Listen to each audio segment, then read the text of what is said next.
dalam bab 6 pembagian sel.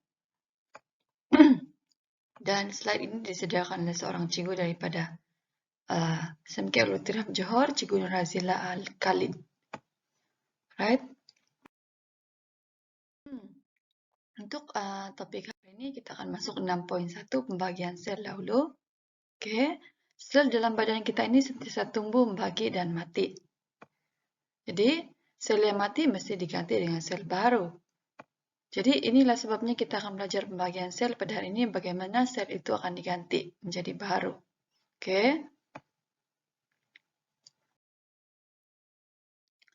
Jadi, pembagian sel ini dia melibatkan dua, yaitu karyokinesis, melibatkan pembagian nukleus ini.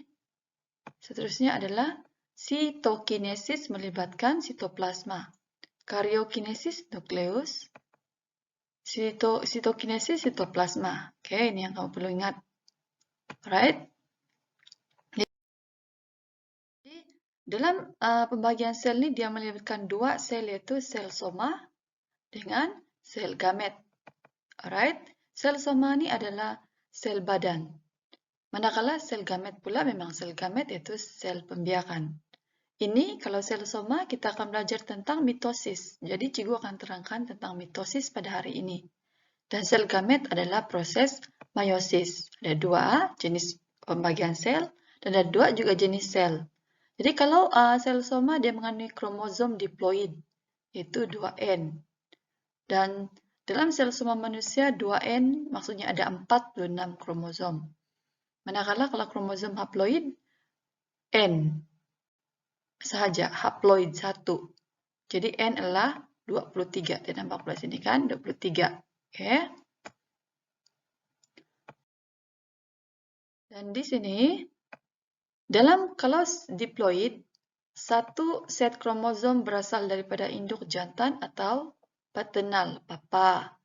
Atau satu set lagi betina, yaitu maternal, mama. Kamu ingat saja mama itu perempuan, betina, paternal itu jantan, papa. Jadi kedua-dua kromosom paternal dan kromosom maternal punya ciri-ciri struktur yang serupa. Oke. Jadi pasangan kromosom ini disebut sebagai kromosom homolog. Kromatin pula ialah kromosom yang punya benang halus yang belum lagi nampak. Oke. Jadi ini maksud dia, kalau haploid, satu salinan sejak setiap kromosom. Jadi 3 kromosom tanpa pasangan. Kalau diploid, 2 salinan nih, 2 salinan setiap kromosom. Jadi 3 pasangan kromosom homolog. Oke. Satu paternal, satu maternal. Oke, 3 pasang kromosom. Ini 3 kromosom tanpa pasang, ini 3 pasang kromosom homolog. Oke. Jadi kita akan masuk dalam topik yang kedua, kita sel dan mitosis. Oke, mitosis. Jadi untuk kita sel ini adalah merujuk pada turutan kejadian yang melibatkan penggandaan DNA serta pembagian sel untuk menghasilkan 2 sel anak sahaja. Right? Jadi kita sel ini terdiri dari interfasa dan fasa M. Ini interfasa yang paling panjang. Ini fasa M yang mitosis tuh. Oke. Jadi ini adalah fasa dia dalam buku teks yaitu fasa G1 sel membesar. Oke. Pertama adalah sel membesar. Komponen sel seperti mitokondria, jaringan plasma dihasilkan, protein, oke. Kamu akan baca sendiri, oke. Fasa F pula adalah sintesis dana berlaku dalam fasa F. Oke, jadi setiap kromosom mengandung menjadi 2 kromatid seiras. Jadi nama dia kromatid kembar. Kromatid kembar. Jadi kedua-dua kromatid ini mengandung sinar molekul yang samalah dan dia berpaut pada sentroma. Oke. Dia berpaut pada sentroma. Dan ketiga adalah fasa G1, G2 ini. G2 ini dia sel terus akan membesar dan kekal aktif secara metabolik dan dia akan memasuki peringkat yaitu fasa M. Inilah fasa mitosis yang cikgu akan terangkan nanti. Dan yang terakhir adalah sitokinesis. Oke. Jadi ini adalah fasa G1, sel membesar. Ini juga sudah terangkan tadi. Oke. Ini fasa S, ini dia punya gambaran, DNA akan menjalani replikasi, mengganda 2. Ini adalah apa? Dan ini adalah apa? Oke. Jadi ini kromatid kembar. Oke, kedua-duanya adalah sentroma. Dia diikat menggunakan sentroma. Ini sentroma tadi, ini adalah sentroma yang tengah-tengah nih. Oke. So, di sini fasa G2 kita sudah tahu sel terus membesar sebelum dia masuki peringkat mitosis. Jadi ini adalah fasa M. Fasa M ini terdiri pada mitosis dan sitokinesis. Jadi apa nama dia? Propasa, metafasa, peringkat yang kedua, ketiga anafasa, dan yang keempat adalah telofasa. PMAT, Pak Mat, cara kamu ingat. P, Pro-me-a-t. Oke. Ini dia punya gambaran saja dulu. Sitokinesis ini adalah yang terakhir sekali selepas mitosis. Oke, ini mitosis. Apa maksud mitosis? Proses pembahagian nukleus sel induk menjadi dua nukleus. Oke? Jadi setiap nukleus nih, dia mengandungi bilangan kromosom dan kandungan genetik yang sama dengan nukleus sel induk. Ini adalah pengertian bagi mitosis. Oke. Jadi kita akan bermula dengan propasa. Oke, untuk kamu mau lebih terang lagi kamu boleh tengok dalam buku teks. Oke, cikgu cuma terangkan secara ringkas, bukan juga ringkas. Oke, jadi dalam nukleus kromatin mula memendek, kromatin yang benang halus tadi itu. Jadi kromosom kelihatan terdapat dua benang seiras yang disebut kromatid kembar. Ini terikat di sentroma. Jadi kalau membran nukleus seorang dia menghilang, ada sentriol wujud dan gentian gelendong mula terbentuk. Oke, seperti ini. Ini adalah sentriol, dia terbentuk. Pas ada gentian gelendong dia macam benang. Oke, ini adalah sentroma.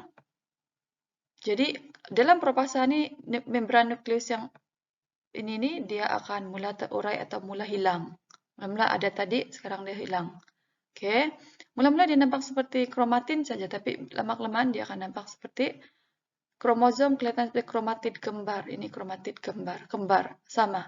Dia diikat di sini. Oke, diikat sini, sentroma. Jadi bila membran nukleus ini terurai di sini yang hilang tadi itu, nukleolus menghilang, sentriol berpindah ke kutub bertentangan. Ini sentriol, dia akan pergi kutub yang bertentangan. Dan gentian ini dia akan terbentuk yang benang-benang tuh. Oke. Ini pula contoh mitosis pada ujung akar tumbuhan. Boleh nampak sini propasa, metafasa, anafasa, dan telofasa. Oke.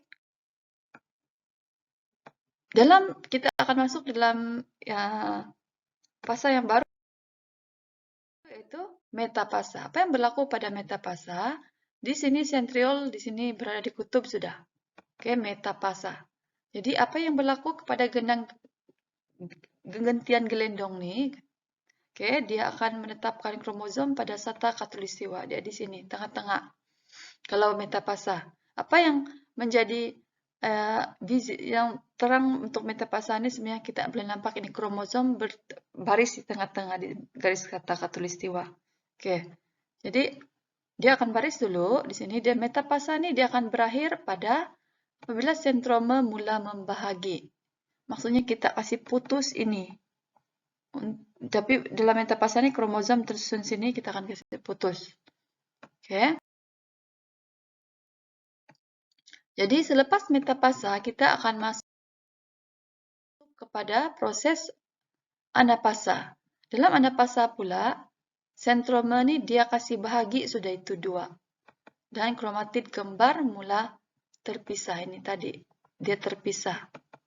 Oke, dia terpisah sudah keluar napasa. Lepas itu ini gantian nih, gelendong ini sebenarnya dia ikat di sini nih, dia pegang ini sentroma, dia tarik pergi sini, pergi kutub. Jadi dia memendek. Jadi dia ini dua ini mengecut. Jadi kromatid kembar ini tertarik ke kutub sel yang bertentangan. Dia akan tertarik ke kutub sel yang bertentangan. Dia begini mula-mula dia buka begini. Jadi anapasa nih, proses dalam fase anapasa nih, dia akan berakhir apabila kromatid tadi itu sampai di kutub sel. Metapasa baris, anapasa dia membagi sudah. Oke. Dan di dalam telopasa pula, apa yang berlaku dalam telopasa? Dia akan membagi sudah.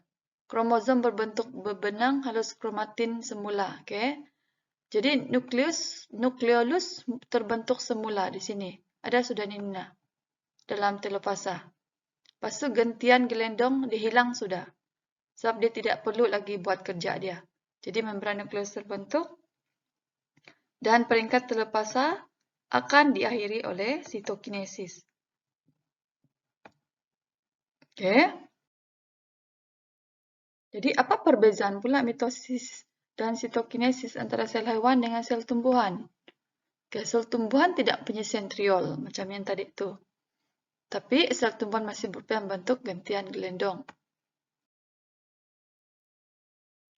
Jadi ini adalah sitokinesis dalam sel haiwan. Oke, kita tengok. Sitokinesis berbeza antara sel haiwan dan sel tumbuhan. Sitokinesis ialah pembagian sitoplasma yang berlaku sebaik saja selepas nukleus terbentuk, iaitu pada akhir telopasa. Bagi sel haiwan, sitokinesis berlaku bila membran plasma, ini membran plasma, mencerut di bahagian tengah sel di antara dua nukleus nih. Oke, ini. Jadi dia akan menghasilkan dua sel anak. Oke, dua sel anak. Sitokinesis ini pembahagian nukleus. Oke. Jadi mikrofilamen terdapat di tempat pencerita mengecut menyebabkan sel mencerut sehingga terputus menjadi dua sel anak. Memang pun kalau mitosis kita akan menghasilkan dua sel anak. Tapi kalau sitokinesis dalam sel tumbuhan, apabila vesikel dibentuk bercantum bentuk plate sel di bagian tengah sini. Oke. Jadi plate sel dikelilingi oleh membran plasma baru dan bahan dinding sel baru terbentuk di ruang antara plate sel di sini dua. Jadi plate sel berkembang ke luar sehingga bercantum dengan membran plasma. Ini adalah untuk sel tumbuhan. Sama juga dia menghasilkan dua sel anak. Okay. Jadi apa keperluan mitosis nih? Jadi melalui proses mitosis, cicak mampu menghasilkan ekor yang baharu. Nampak cicak tuh kan, dia kalau dia terputus, dia pandai tumbuh. Penjanaan semula. Disebabkan oleh mitosis.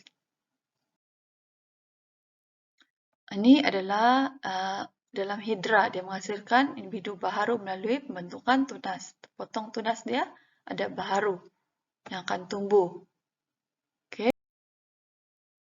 Ini pula untuk kita. Kalau kita macam luka kita cepat sembuh disebabkan oleh mitosis.